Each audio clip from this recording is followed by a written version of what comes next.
السلام علیکم ناظرین، میں ہوں شاہد محمود اور آپ دیکھ رہے ہیں کہو پاکستان۔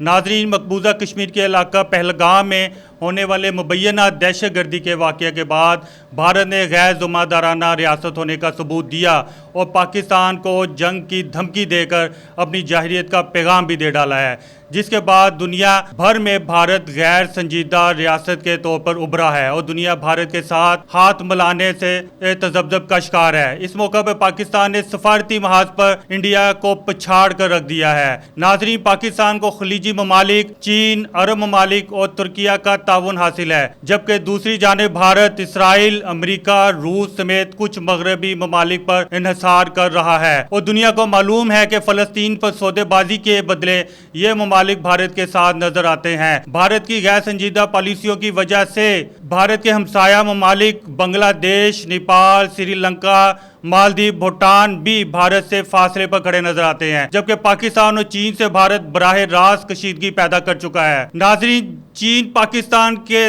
ساتھ کھڑا ہے اور پاکستان کی مدد کا اعلان کر چکا ہے، جبکہ بھارت جانتا ہے کہ کچھ عرب ممالک کبھی بھی پاکستان سے دور نہیں رہیں گے، جبکہ پہلگام حملہ دراصل بھارت کو دنیا میں تنہا کر چکا ہے۔ بھارت اس وقت پاکستان سے جنگ نہیں کرنا چاہتا ہے، بلکہ دباؤ ڈال کر اپنی ٹھیکیداری قائم کرنا چاہتا ہے، لہذا پاک بھارت جنگ کے امکانات بظاہر نظر نہیں آتے ہیں۔ ناظرین، بھارت کے اندر بھی بغاوت کی سی کیفیت ہے، جہاں فوج اور حکومت ایک دوسرے کے سامنے آ چکے ہیں، اور اس کے علاوہ بھارت کے اندر درجن بھر علیحدگی کی تحریکیں زور پکڑ چکی ہیں، جن میں کشمیر، خالستان، آسام، ناگالینڈ، تری پورا اور منی پورا کھنڈ بھارت کے خواب کو چکنا چور کر رہی ہیں۔ ناظرین، بھارت نے سی ٹی بی ٹی پر دستخط کر کے ایٹمی حملے میں پہل کرنے کا حق کھو دیا ہے، جو بھارتی حکومت کے حساب پر تازیانے برسا رہا ہے۔ پاکستان کی جغرافیائی صورتحال اور بے پناہ معدنیات کی بدولت تمام دنیا کے ممالک پاکستان کے ساتھ کاروبار کرنا چاہتے ہیں اور وہ بھارت کے ساتھ نہیں کھڑے۔